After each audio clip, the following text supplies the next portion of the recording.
Ito ay rated SPG. Striktong patnubay at gabay ng magulang ang kailangan.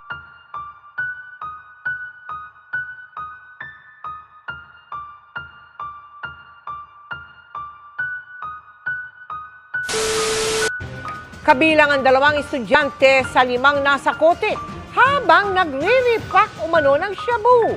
Ang grupo, sangkot din daw sa pagbebenta ng iligal na droga, pati sa mga mag-aaral. Nakatutok si Marisol Abdurrahman. Di ka man lang mag-isip, di ka man lang nagsikap, pinabayaan mo ang iyong kinabukasan. Ba't ka ganyan? Di naman sila magkulang, binigay ang iyong kailangan. Bakit bumagsak ka sa kalokohan?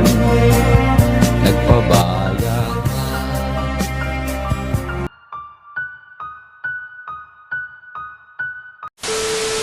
Kung ako pa'y di ka gaganunin. Kung ako pa'y di ka gaganunin. Kung ako pa'y di ka gaganunin.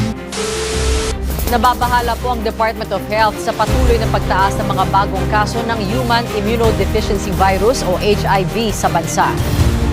Pabata ng pabata pa ang nadaragdag sa mga kaso ng HIV. Nakatutok si Maki Pulido.